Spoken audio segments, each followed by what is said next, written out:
Welcome to the Daily English Learning Podcast. Hello to all our wonderful English learners around the world.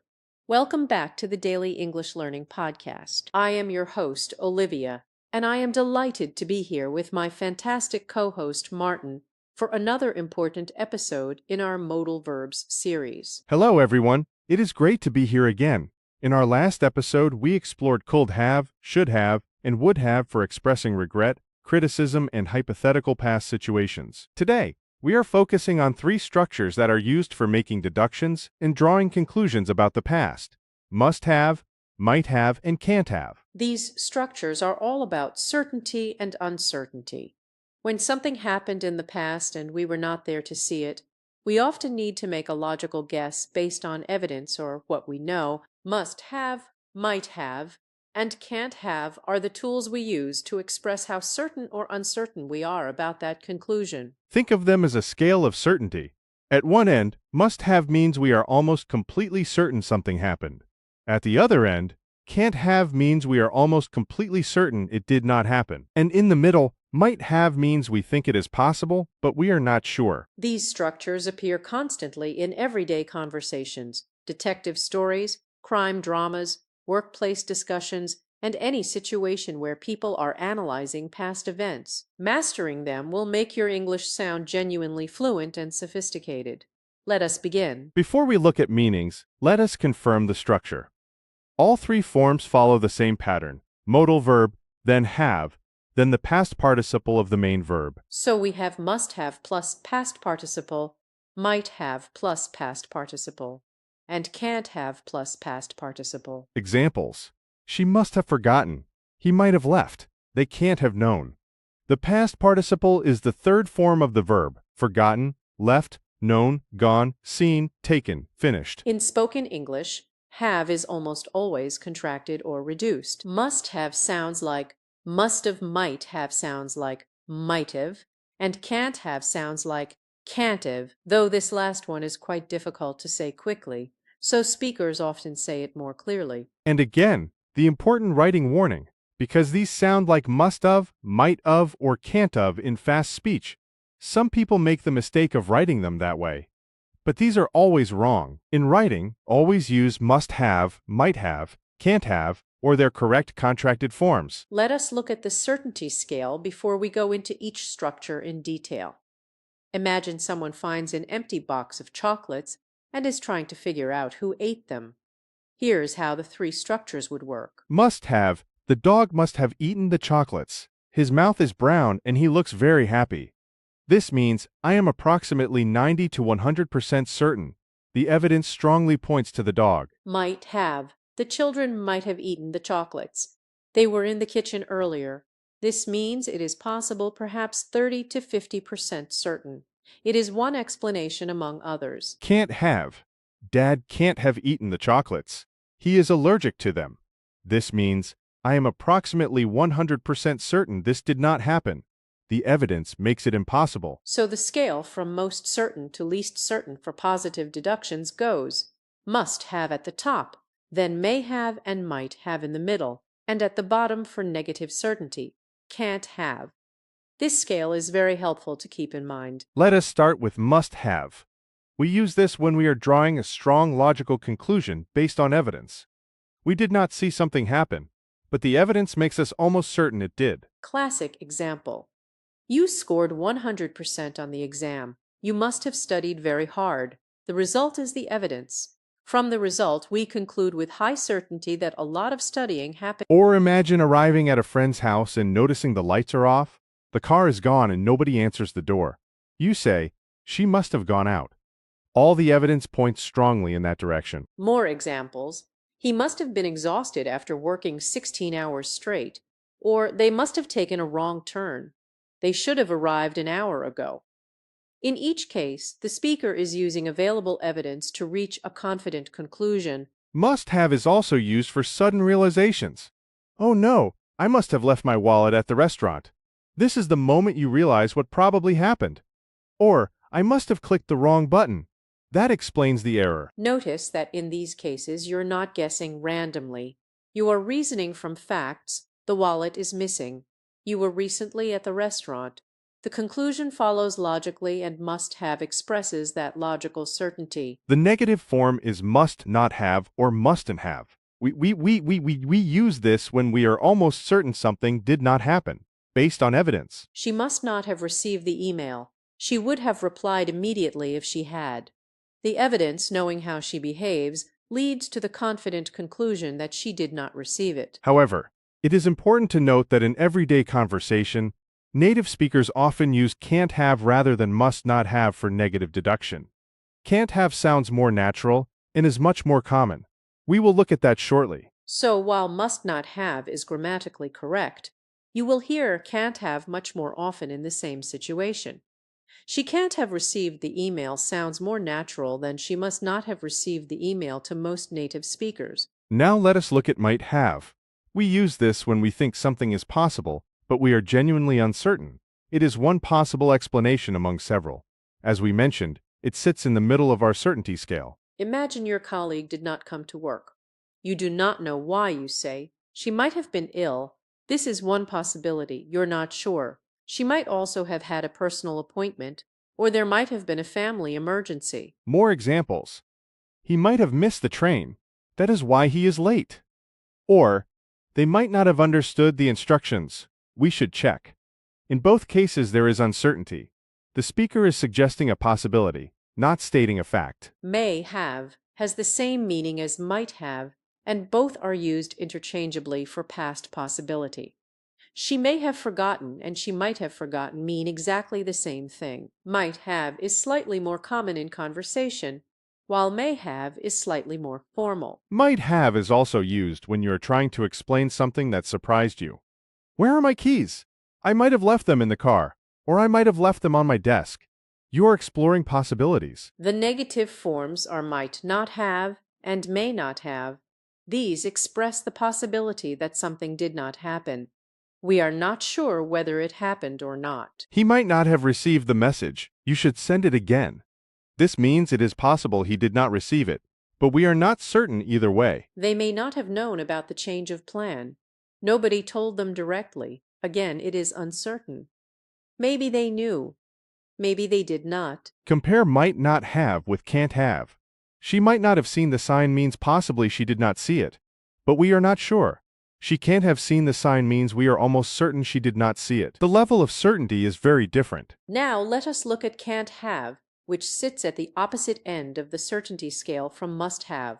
Can't have expresses that we are almost certain something did not happen.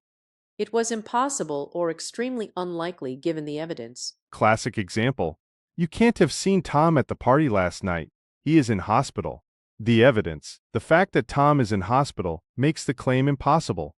The speaker is almost 100% certain. Or she can't have finished the report already. She only started an hour ago, and it usually takes all day. The time scale makes it impossible or extremely unlikely. More examples. They can't have walked all the way here. It is 50 kilometers. Or, he can't have heard about the news yet. It only just happened. In each case, the speaker uses logical evidence to reject a possibility with near certainty. Can't have is also used to express disbelief or shock. She can't have said that she is always so professional. This expresses that the speaker finds the claim very difficult to believe, almost impossible given what they know about the person. Couldn't have is very similar to can't have, and in most situations they are interchangeable. However, there is a subtle difference. Can't have tends to sound stronger and more emphatic. It is about knowledge and certainty. I know this is impossible. Couldn't have focuses slightly more on ability. He was not able to have done it. For example, she couldn't have done it alone. The boxes were too heavy for one person. Here, the focus is on physical ability.